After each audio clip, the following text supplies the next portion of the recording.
দর্শক, আপনারা যারা দাবা খেলেছেন তারা নিশ্চয়ই জানেন যে দাবার প্রতিটা চাল খুব হিসেব করে খুব বুঝে শুনে দিতে হয় এবং সেই বুঝে শুনে দীর্ঘক্ষণ দাবা খেলার পর শেষ পর্যায়ে গিয়ে জয় পরাজয় নির্ধারিত হয়। আমরা যখন ভোটের মাঠের কথা বলবো তখন আসলে এই দাবার চালের চাইতেও ভোটের চাল কিন্তু অনেক জটিল, অনেক হিসেব নিকেশ করে চলতে হয়। শেষ মুহূর্তে কিন্তু ফলাফলও পাল্টে যায়। সেই ভোটের অঙ্ক নিয়ে আপনাদের সঙ্গে আছি আমি রাকিব হাসান। আমরা ভোটের অঙ্ক মেলাবো, আমন্ত্রণ জানাচ্ছি ভোটের অঙ্কে। এবং বলে রাখি দর্শক, আমরা এই আয়োজনের চেষ্টা করব আসন ভিত্তিক আলাপ করতে। যেমন আজকে আমার হাতে রয়েছে সিলেটের 6টি আসনের বিষয় এবং সেই 6টি আসনের মধ্যে সবচেয়ে গুরুত্বপূর্ণ 2টি আসন, অর্থাৎ সিলেট 1 এবং সিলেট 2, এই দুটি নিয়ে কথা বলবো। এবং এই পুরো বিষয় নিয়ে কথা বলার জন্য আমরা আমাদের সহকর্মীদের সঙ্গে যুক্ত হব, আমরা যুক্ত হব একজন নির্বাচন বিশ্লেষকের সঙ্গেও। এ পর্যায়ে শুরুতে কিছু পরিসংখ্যান দেখে নিতে চাই। এক নজরে আমরা সিলেটের মোটামুটিভাবে পুরো 6টি আসন সম্বন্ধে কিছু মৌলিক তথ্যগুলো একটু জেনে নিতে চাই। আশা করি এখানে আমরা পেয়ে যাব। যদি আমরা সিলেট 1 আসনটা নিয়ে কথা বলি, আমরা দেখতে পাচ্ছি মোট ভোটার এখানে 6,74,000-এরও বেশি এবং পুরুষ ভোটার এখানে 3,49,000, মহিলা ভোটার দেখতে পাচ্ছেন 3,24,000-এরও বেশি। আমরা যদি এই সংখ্যাটা বিবেচনা করি তাহলে দেখতে পাচ্ছি মোটামুটিভাবে প্রায় 59% এখানে কিন্তু নতুন ভোটার যুক্ত হয়েছে। তার মানে বোঝা যাচ্ছে এই 59% নতুন ভোটার কিন্তু মোটামুটিভাবে ভোটের ফলাফল পাল্টে দেওয়ার জন্য একটা গুরুত্বপূর্ণ ভূমিকা তারা রাখতে পারে। একই সঙ্গে আমরা দেখতে পাচ্ছি পুরুষ ভোটার যদি শতাংশে হিসেব করি তাহলে এখানে মোটামুটি হবে 51.8% পুরুষ ভোটার এবং একই সঙ্গে নারী ভোটারের সংখ্যা আমরা 48.1%।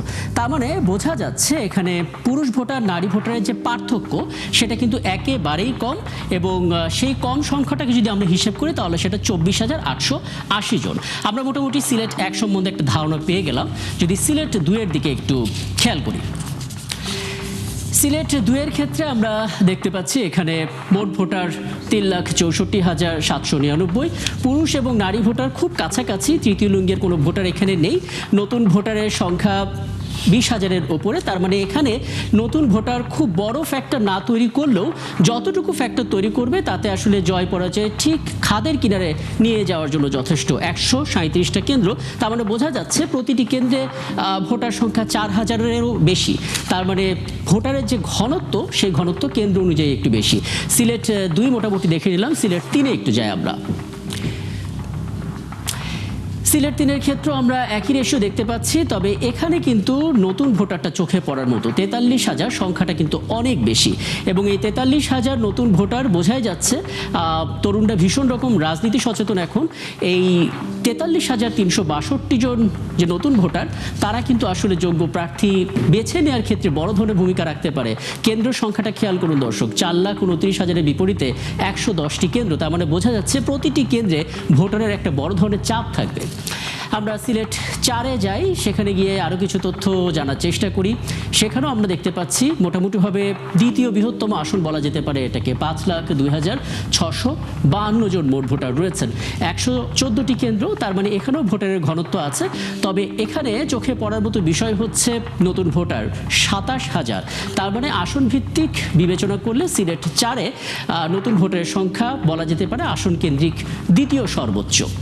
আমরা 2008 সালে এখানে ভোটার দেখেছিলাম 2,83,000, সেখানে আসলে বেড়ে প্রায় 3 লাখের মতো ভোটার আসলে বেড়েছে। তারপরে এই জায়গাটাতেও একটা ভোটারের ঘনত্ব খুবই বেশি। সিলেট 5-এ যাই, সেখানে গিয়ে নতুন ভোটারের সংখ্যাটা বোঝার চেষ্টা করি। এটা তুলনামূলক একটু কম ভোটার আছে বটে, কিন্তু নতুন ভোটারের সংখ্যাটা চোখে পড়ার মতো 7,657। তার মানে ছোট কেন্দ্রে নতুন ভোটারের সংখ্যা তুলনামূলক বেশি। নারী এবং পুরুষ ভোটারের ব্যবধানটা একটু বেশি। এখানে বরাবরই আসলে পুরুষ ভোটারটা যথেষ্ট রকমের ফ্যাক্টর হিসেবে কাজ করে। একটু জানার চেষ্টা করব নিশ্চয়ই সহকর্মীর কাছ থেকে। কেন্দ্রগুলোতে 135টি কেন্দ্রে 4,09,956 জন মোট ভোটার। তার মানে ভোট কেন্দ্রে ভোটারদের যে চাপ বা ঘনত্ব সেটা কিছুটা তুলনামূলক কিছুটা হলেও কম আছে। সিলেট 6 সবশেষ আসনটা আসনটা একটু দেখে নিতে চাই।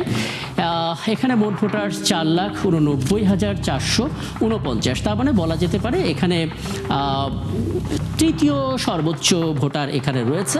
কিন্তু এই তৃতীয় সর্বোচ্চ ভোটারের মধ্যে কিন্তু দ্বিতীয় সর্বোচ্চ নতুন ভোটার আছে 16,700, 162টা কেন্দ্র, অর্থাৎ কেন্দ্র অনুযায়ী এটা একটু বেশি সংখ্যক কেন্দ্র এখানে আছে। তবে নতুন ভোটার যেহেতু আছে, এখানেও কিন্তু নতুন ভোটাররা বেশ ভালো ফ্যাক্টর হিসেবে কাজ করবে। আমরা মোটামুটিভাবে আসন ভিত্তিক যে অবস্থান সেটা জেনে নিলাম, কিন্তু আমরা আসলে কথা বলার চেষ্টা করব দর্শক সিলেট 1 আসনটা নিয়ে, কারণ সিলেট 1 আসন নিয়ে একটা মিথ প্রচলিত আছে। সিলেট 1 আসন সিটি কর্পোরেশন এবং সদর, এই আসনটা নাকি এমন একটি জায়গা যেখানে আসলে যিনি জিতবেন, যেই প্রার্থী জিতবেন, সেই প্রার্থীর দলই সরকার গঠন করে।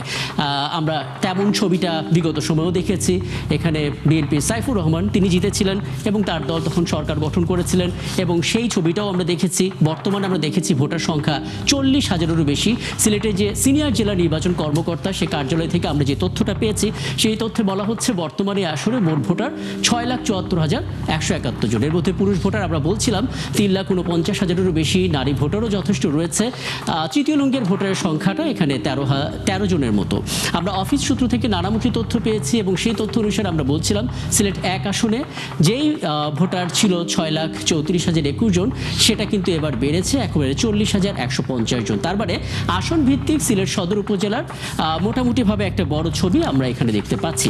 আমরা একটু আলাপ করতে চাই সিলেট 1 আসনটা নিয়ে, একটু বড় আলাপে যেতে চাই। আমাদের সহকর্মী হুসাইন সুজাত নিশ্চয়ই যুক্ত হবেন, এবং তার সাথে একটু আলাপ করার চেষ্টা করি। আমরা মোটামুটিভাবে সুজাতের সঙ্গে কথা বলার আগে আরেকটু পরিসংখ্যান গেঁথে নিই, যাতে করে আলাপ করতে সুবিধা হয় দর্শক। আশা করে আমরা সেই তথ্যগুলো জেনে নিব। যারা আসলে এই 2026 সালে নির্বাচনে অংশ নিচ্ছেন সিলেট 1 আসন থেকে, খন্দকার আব্দুল মুক্তাদির তিনি বিএনপি সমর্থিত প্রার্থী, এবং বলে রাখি বিএনপি চেয়ারপারসন উপদেষ্টা হিসেবে তিনি দীর্ঘদিন দায়িত্ব পালন করেছেন। মাওলানা হাবিবুর রহমান জামাতে ইসলামী প্রতিনিধি, যদিও এই জায়গাটিতে আসলে বিএনপির যে প্রভাব, একই সঙ্গে জনপ্রিয়তা এবং মানুষের আসলে বক্তব্য অনুসারে তাদের দিকে মোটামুটিভাবে প্রার্থী অনুযায়ী তাদের বক্তব্যটা একটু শক্ত অবস্থানে ছিল। যদিও এই জায়গাটিতে এর আগেও সিলেটের সিটি কর্পোরেশনের যিনি মেয়র ছিলেন আরিফুল হক, তারও একজন প্রভাব এখানে ছিল। সিলেট 1 খুব গুরুত্বপূর্ণ ফ্যাক্টর, বলা হয় এটা একটা ভিআইপি আসন। আমরা দেখে নিলাম সিলেট 1-এ যারা আসলে অংশ নিচ্ছে তাদের একটা ধারণা আমরা পেলাম। সিলেট 2-এর ক্ষেত্রে তাহসিনা রুশদীর লুনা বিএনপি প্রার্থী। আমরা জানি ইলিয়াস হোসেন যিনি আসলে গুম হয়েছেন, এবং সেই নিখোঁজ ইলিয়াস হোসেনের স্ত্রী তাহসিনা রুশদী লুনা তিনি বিএনপি প্রার্থী। এবং একটা গুরুত্বপূর্ণ তথ্য হলো সিলেট 2-এ আবরার ইলিয়াস, অর্থাৎ ইলিয়াস হোসেনের ছেলে, তিনিও কিন্তু আসলে স্বতন্ত্র হিসেবে দাঁড়িয়েছেন। অর্থাৎ সিলেট 2-এ মা এবং ছেলে দুজনেই কিন্তু প্রার্থী হিসেবে দাঁড়িয়েছেন, এবং এরও নিশ্চয়ই কারণ আছে। তাৎক্ষণিকভাবে যতটুকু আমরা জানতে পেরেছি এটা একটা কৌশলগত কারণ যদি তাহসিনা রুশদী লুনা উনি প্রার্থিতা ওনার যদি প্রত্যাহার হয়ে যায়, বা তিনি যিনি শেষ মুহূর্তে প্রার্থিতা বাতিল হয়ে যায়, সেখানে আবরার ইলিয়াস তিনি হয়তো সেই প্রার্থিতা নেবেন, এবং তিনি যদি আসলে বাতিল হয়ে যান, পরবর্তীতে দেখা যাবে আবরার ইলিয়াসের সেখানে একটা সুযোগ থাকবে। মোহাম্মদ মুনতাসির আলী খেলাফত মজলিস থেকে তিনি এখানে লড়াই করছেন। সিলেট 3-এ আমরা যাই, সেখানে মোহাম্মদ আব্দুল মালিক বিএনপি প্রার্থী, এবং লোকমান আহমেদ আছেন জামাতে ইসলামী জাতীয় নাগরিক পার্টি, এখানে একজন প্রার্থী দিয়েছেন ব্যারিস্টার নুরুল হুদা জুনেদ। সিলেট 4-এ আমরা যেতে চাই, এখানেও একটু জেনে নিতে পারি। এখানে প্রার্থী আরিফুল হক চৌধুরী সিলেট সিটি কর্পোরেশনের মেয়র, তিনি বিএনপি প্রার্থী হিসেবে এখানে আছেন। জয়নাল আবেদিন বাংলাদেশের জামাতে ইসলামী।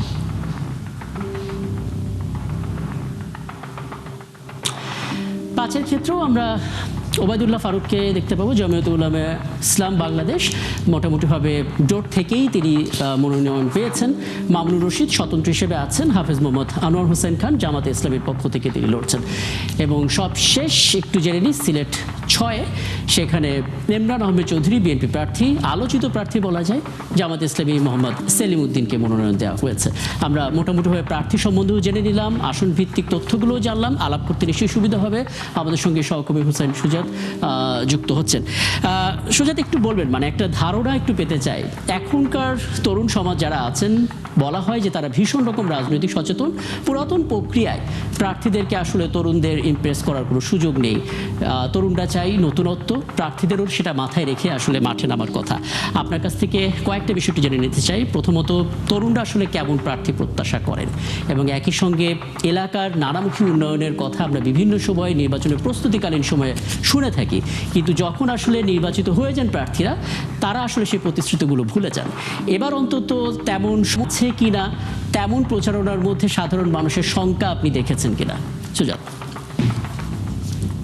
আপনি শুরুতেই যেটা বলছিলেন যে আসলে ভোটের অঙ্কটা খুবই জটিল, দাবার মতো। তো এবারের আসলে সিলেটে যে নির্বাচনটা হবে সেটাও কিন্তু আসলে খুব জটিল, এবং তরুণ ভোটার মূলত যারা আছে তারা কিন্তু বাস্তবায়নের দিকে ঝুঁকছে। আমরা স্বাধীনতার পর থেকে সিলেটে দেখেছি যে ভোটের আগে কিন্তু প্রার্থীরা নানান প্রতিশ্রুতি দেন এবং নির্বাচিত হওয়ার পর কিন্তু তারা সেটা ভুলে যান। তো এবার আসলে তরুণ যারা প্রার্থী আছে তারা আসলে সেটা চায় না। মেইন ফ্যাক্টর হিসেবে আপনাকে আমি যদি যেটা বলবো যে সিলেটের যারা প্রার্থী আছেন তারা মূলত যে জিনিসটা দেখতে চান, সিলেট কিন্তু একটা সম্ভাবনাময় এলাকা এবং প্রবাসী অধ্যুষিত এলাকা। আপনি একটা জিনিস যদি দেখেন যে আপনি যদি ব্রিটেনের 1000 ধনীর তালিকা দেখেন, আপনি সিলেটের মিনিমাম 50 জন পাবেন যাদের সম্পত্তির পরিমাণ 1000 কোটি টাকার উপরে। কিন্তু অবিশ্বাস্য হলেও সত্যি, তারা সিলেটে কিন্তু বিনিয়োগ করতে আসে না, এবং এই বিনিয়োগ করতে না আসার কারণে সিলেট কিন্তু শিল্প, ব্যবসা বাণিজ্যের দিকে একদম পিছিয়ে আছে। তো এবারের তরুণ যারা আছে তারা কিন্তু এটার দিকে ঝুঁকছেন, অর্থাৎ প্রবাসী বিনিয়োগ যিনি বাড়াতে পারবেন এবং ব্যবসা বাণিজ্যের দিকে তো সুযোগ করে দিতে পারবেন, সেদিকেই কিন্তু তারা জোর দেবেন। এবং আপনি জানেন যে সিলেটে মেইন ফ্যাক্টর হচ্ছে প্রবাসী ভোটার, এবং আপনি জানেন যে পোস্টাল ব্যালটেও কিন্তু বিদেশ থেকে ভোট হবে, এটারও একটা প্রভাব আছে। পাশাপাশি প্রতিটা ফ্যামিলিতে কিন্তু প্রবাসীরা আছে, প্রবাসীদের অর্থায়নে কিন্তু প্রত্যেকটা ফ্যামিলি পরিচালিত হয়, প্রবাসীদের একটা অবদান আছে। সুতরাং এখানে যিনি প্রবাসীদের বিনিয়োগে আকৃষ্ট করতে পারবেন, প্রবাসীদের নিশ্চয়তা, নিরাপত্তা নিশ্চিত করতে পারবেন, তাকেই কিন্তু তরুণরা ভোট দেবে। এবং আপনি জানেন যে সিলেটে কিন্তু প্রাকৃতিক দুর্যোগটা খুব বেশি হয়। 22 সালের বন্যা দেখেছেন, 24 সালের বন্যা দেখেছেন, সিলেটের অভিজাত সব এলাকা কিন্তু পানির নিচে তলিয়ে গেছে। সুজাত, এখানে ছোট করে একটি বিষয় যুক্ত করবেন, মানে প্রবাসী ভোটার যে আসলে এবার সুযোগ থাকছে তাদের ভোট দেয় সেটা তো আমরা জানি, কিন্তু আমরা দেখলাম যে সিলেটে আসলে প্রবাসীরাও প্রার্থী হওয়ার চেষ্টা করছেন। কয়েকজনের নাম এবং তাদের সম্বন্ধে যদি কোনো তথ্য আপনার কাছে থাকে একটু জানাতেন। দেখুন, প্রবাসীদের মধ্যে সবচেয়ে যে চমক যেটা হচ্ছে, সিলেট 3 আসনে যিনি প্রার্থী বিএনপির আব্দুল মালেক, তিনি কিন্তু যুক্তরাজ্য বিএনপির সভাপতি ছিলেন, তাকে কিন্তু সেখানে এমপি হিসেবে মনোনয়ন দিয়েছে বিএনপি। পাশাপাশি অন্যান্য আসনে কিন্তু প্রবাসীরা চেয়েছিলেন, তারা কিন্তু পাননি, অর্থাৎ প্রবাসীদের প্রতিনিধিত্ব কিন্তু একজন করছেন সিলেট 3 আসন। এবং সিলেট 3 আসনে কিন্তু একটা গুরুত্বপূর্ণ আসন, যদি এখানে জামায়াত ইসলামের যিনি প্রার্থী আছেন তিনিও কিন্তু অনেকটা হেভিওয়েট বলা যেতেই পারে না, কেননা তিনি দক্ষিণ সুরমা উপজেলার চেয়ারম্যান ছিলেন। পাশাপাশি এখানে এনসিপির একজন প্রার্থী আছেন ব্যারিস্টার নুরুল হুদা যিনি, তিনিও কিন্তু লন্ডনে পড়ালেখা করেছেন। তো এই আসনে কিন্তু প্রবাসীদের প্রতিনিধিত্ব পাওয়া যাচ্ছে। তো মেইন যে ফ্যাক্টটা আমি আপনাকে বলবো যে তরুণ যারা আছে তারা আসলে বাস্তবায়ন দেখতে চান। পাশাপাশি আপনি একটা জিনিস দেখেন, আমাদের সিলেট কিন্তু বারবারই বৈষম্যের দিকে গেছে। আপনি আওয়ামী লীগ সরকারের আমরা যেটা দেখেছি যে তারা বড় বড় কথা বলেছিল, সিলেট ঢাকা যে 6 লেন সড়ক সেটার কিন্তু কোনো প্রকল্প হয়েছে, বাস্তবায়ন হয়নি, যার কারণে এখনো কিন্তু সিলেট থেকে ঢাকা যেতে হলে 17-18 ঘন্টা লাগে। পাশাপাশি আপনি দেখেন সিলেট যে এয়ারপোর্ট আছে, সেই এয়ারপোর্ট কিন্তু সেকেন্ড টার্মিনালের কাজ শুরু হয়েছে, আজকে 7 থেকে 8 বছর পার হয়ে গেছে, সেটাও কিন্তু হচ্ছে না, মানুষ কিন্তু বিরক্ত। তো এইবার যারা প্রার্থী হয়েছেন তারা আসলে বাস্তবটা দেখাতে হবে, অর্থাৎ বাস্তবভাবে তারা কি পদক্ষেপ নেবে, দৃশ্যমান জিনিসগুলা যিনি দেখাতে পারবেন, মূলত তরুণ ভোটাররা কিন্তু সেদিকেই ঝুঁকবে। পাশাপাশি আপনি একটা জিনিস বলবো আমি, বিশেষ করে সিলেট 5 আসন নিয়ে, 5 আসনে কিন্তু এবার ভোটের অঙ্কটা অনেক জটিল। সেখানে কিন্তু আসলে জোটের প্রার্থী দিয়েছে বিএনপি, এবং এইখানে বিএনপিরই একজন জেলা বিএনপির সিনিয়র সহ সভাপতি, তিনি বিএনপি থেকে মনোনয়ন চেয়েছিলেন, কিন্তু তিনি বিএনপির মনোনয়ন পাননি। এই আসনে কিন্তু স্বতন্ত্র প্রার্থী হয়েছেন। তো এখানে আসলে যে জিনিসটা হচ্ছে, ওই আসনে আমি নিজে গিয়েছিলাম এবং ওই আসনের দুটি উপজেলা আমি ঘুরেছি। তার মানে সুজাত, যদি আমরা মোটা থেকে বলি, এখানে কয়েকটি বড় ফ্যাক্টর আছে। স্বভাবতই 59% বেড়ে গেছে নতুন ভোটার আসলে বেড়েছে, এবং তারা গুরুত্বপূর্ণ ফ্যাক্টর হিসেবে কাজ করতে পারেন। দীর্ঘদিন যারা ভোট দেননি তারা এবার সেই সুযোগটা কাজে লাগাবেন, তাদের মতামতের একটা গুরুত্ব থাকবে। একই সঙ্গে প্রবাসী যারা ছিলেন তাদেরও প্রার্থী হওয়ার চেষ্টা রয়েছে, তাদেরও তো জনপ্রিয়তা আছে, সেটাও একটা ফ্যাক্টর কাজ করবে, এবং তরুণদের রাজনৈতিক সচেতনতা একটা বড় ভূমিকা এখানে রাখবে। অনেক ধন্যবাদ সুজাত, এই আপডেটগুলো, এই ধারণাগুলো আপনার কাছ থেকে পেলাম এবং ধন্যবাদ। পরবর্তী তারা কথা হবে এবং দর্শক বলে রাখি আমাদের সঙ্গে এরপর আমরা কথা বলবো নির্বাচন বিশ্লেষকের সঙ্গে আইনুল ইসলাম, তিনি আমাদের সঙ্গে কথা বলবেন, আমাদের সঙ্গে অপেক্ষায় আছেন। ছোট্ট একটা বিরতি নিয়ে ফিরবো এবং সিলেট 2 আসন নিয়েও আমরা কথা বলবো, আমাদের সঙ্গে থাকবেন। সাথে থাকার জন্য ধন্যবাদ। ভোটের অঙ্কে রাকিব হাসান আরও একবার আমন্ত্রণ জানাচ্ছি এবং এ পর্যায়ে সিলেট 2 আসন নিয়ে একটু আলাদা করে কথা বলতে চাই বিশ্বনাথ ওসমানীনগর, এবং আগে জানিয়েছে আমাদের সঙ্গে আছেন নির্বাচন বিশ্লেষক অধ্যাপক আইনুল ইসলাম। অধ্যাপক আইনুল ইসলাম, আপনাকে আমন্ত্রণ জানাচ্ছি এবং ধন্যবাদ জানাচ্ছি আপনি আমাদেরকে সময়টা দিচ্ছেন। ছোট সময়ের মধ্যেই ছোট করে একটু বিস্তারিত জানতে চাই, সেটা হচ্ছে যে ইলিয়াস হুসেইন দীর্ঘদিন ধরে নিখোঁজ এবং এখনও পর্যন্ত তার কোনো হদিস মেলেনি এবং সত্যিকার অর্থে এটা এখন পর্যন্ত একটা বড় ধরনের আইনি ব্যর্থতার কথাও বলা হয়। সেই ইলিয়াস হোসেনের স্ত্রী এবার সিলেট 2 আসনে দাঁড়িয়েছেন। আবরার ইলিয়াস হোসেনের ছেলে, তিনিও দাঁড়িয়েছেন স্বতন্ত্র হিসেবে। রাজনৈতিক কৌশল কিনা আপনার দিক থেকে একটা বিশ্লেষণ একটু জানবো, এবং প্রার্থী হিসেবে তারা কত বড় ফ্যাক্টর হিসেবে কাজ করবেন। সবশেষে তরুণদের কথাটাও জানতে চাইবো, কারণ তরুণরা এখন আগের মতো করে দেখবে না, তারা নতুন আয়না দিয়ে আসলে বাংলাদেশকে দেখছে। জি ধন্যবাদ আপনাকে। আপনার মাধ্যমে যে দর্শকরা দেখছেন তাকে তাদেরকে ধন্যবাদ জানাচ্ছি। আসলে সিলেটের যে 6টি আসন আছে খুবই গুরুত্বপূর্ণ 6টি আসন। সিলেটকে আমরা বাংলাদেশে লন্ডন সিটি বলে থাকি। সিলেটের প্রচুর ভোটার আছেন যারা লন্ডন সহ পৃথিবীর বিভিন্ন দেশের সাথে কানেক্টেড। তো যে আসনটির কথা আপনি বললেন, সিলেট 2 যে আসনটি, এখানে ইলিয়াস আলী এখানে ছিলেন। উনি এই আসনে অনেক উন্নয়নের কাজ করেছেন। তো এই জায়গা থেকে আমরা দেখেছি যে ওনার স্ত্রী এখান থেকে প্রার্থী হয়েছেন এবং বিকল্প প্রার্থী এখানে রাখা হয়েছে। আমি এটিকে একটি রাজনৈতিক কৌশল মনে করছি, কারণ নির্বাচন আচরণ বিধিতে যদি কারো বিদেশি নাগরিকত্ব থাকে সেক্ষেত্রে প্রার্থী হওয়ার ক্ষেত্রে কিছুটা প্রবলেম হতে পারে। সেই ক্ষেত্রে বিএনপি আপনার ইলিয়াস আলীর যে ছেলে ওনাকেও রেখেছেন এখানে প্রার্থী হিসাবে। তো এটি আসলে একটি রাজনৈতিক কৌশল। এখানে সিলেট 2-এ যে বিষয়টি খুব গুরুত্বপূর্ণ হবে হচ্ছে যে ইলিয়াস আলীর যে নিখোঁজ, এটি যে আবেগ, এটি আসলে সিলেট 2-এর ভোটারদের মধ্যে একটি গুরুত্বপূর্ণ ভূমিকা হিসাবে থাকবে এবং সিলেটের 2-এর যে ভোটাররা আছেন তারা এটিকে একটি নিয়ামক হিসেবে দেখবেন।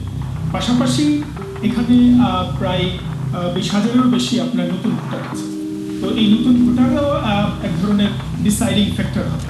আপনি জানেন যে এখন যে বাংলাদেশ নির্মাণের কথা বলা হচ্ছে এবং জুলাই সনদের ভিত্তিতে যে বাংলাদেশের চিন্তা আমরা করছি, এখানে তরুণ ভোটাররা এমন প্রার্থীদেরকেই বেছে নিতে চাচ্ছেন যারা শুধু ওয়াদা করবেন না, যারা সিলেট 2-এর যে উন্নয়ন সার্বিকভাবে কাজ করবেন এবং মানুষের কল্যাণে কাজ করবেন, তাদের জায়গাটি এখানে নতুন ভোটাররা দেখবেন।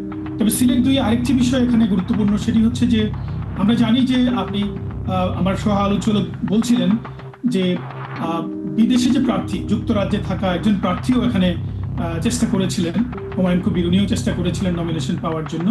আমরা জানি যে এই আসনটিতে এই প্রার্থীদের সমর্থকদের মধ্যে বিভিন্ন ঘটনা ঘটেছে, ধাওয়া পাল্টা দেওয়ার ঘটনাও ঘটেছে এবং এখনো পর্যন্ত আমরা প্রচার কার্য যদি শুরু হয়নি, তারপরেও একটা বিষয় একটু জানতে চাই, মানে প্রথমত ইলিয়াস আলী নিজে একজন জনপ্রিয় নেতা ছিলেন, সংসদ সদস্য ছিলেন। সেই জনপ্রিয়তা যখন থাকতে আমরা দেখেছি যে তিনি গুম হয়ে গেলেন। 2008 সালের পর একটা বড় অংশ ছিল যারা ভোট দেননি, সচেতনভাবেই আসলে বিরত ছিলেন, তারা তো এবার যুক্ত হচ্ছেন। খুব সংক্ষেপে বলবেন আসলে তারা কি ধরনের ফ্যাক্টর হতে পারেন? আসলে বাংলাদেশের চিন্তা করছে, ফলে তাদের যে ভোট, সেই ভোটটি আসলে খুবই গুরুত্বপূর্ণ ফ্যাক্টর হয়ে দাঁড়াবে, কারণ তারা দীর্ঘ সময় ভোট দিতে পারেননি এবং তাদের ভোটে অংশগ্রহণের সংখ্যাটাও আমরা বেশি দেখতে পারবো। কারণ ভোটে আমরা যে পার্সেন্টেজটা দেখবো, সেখানে দেখা যাবে যে নতুন ভোটার যারা আছেন তাদের অংশগ্রহণটা বেশি হবে, ফলে তারাই আসলে একটি ডিসাইডিং ফ্যাক্টর হয়ে দাঁড়াবে এই সিলেট 2 আসন। জি, যারা আইনুল ইসলাম শুনতে পাচ্ছেন আমাকে?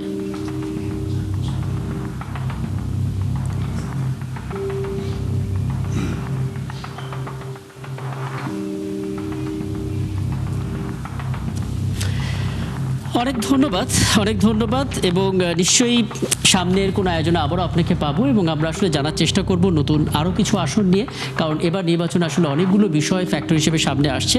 তবে সব ছাপিয়ে আসলে যারা দীর্ঘ সময় ভোটদানে বিরত ছিলেন তারা তো দিন শেষে এখন ভোট দিচ্ছেন, তারা কি ধরনের ফ্যাক্টর হিসেবে কাজ করে সেই তথ্যগুলো আসলে জানার চেষ্টা করব। অনেক ধন্যবাদ, আপনি আমাদেরকে সময়টা দিয়েছেন। দর্শক, এই ছিল আজকের ভোটের অঙ্কে এবং আমরা আসলে সিলেটের 6টি আসনের মধ্যে সিলেট 1 এবং 2 এই দুটো আসন নিয়ে কথা বলছিলাম। এই দুটো আসনের ভোটের অঙ্ক মেলানোর চেষ্টা করছিলাম। আগামীকাল দেখা হবে নতুন আসন নিয়ে এবং সেই আসনেরও আমরা ভোটের অঙ্ক মেলানোর চেষ্টা করব। থাকবেন 71-এর সাথেই।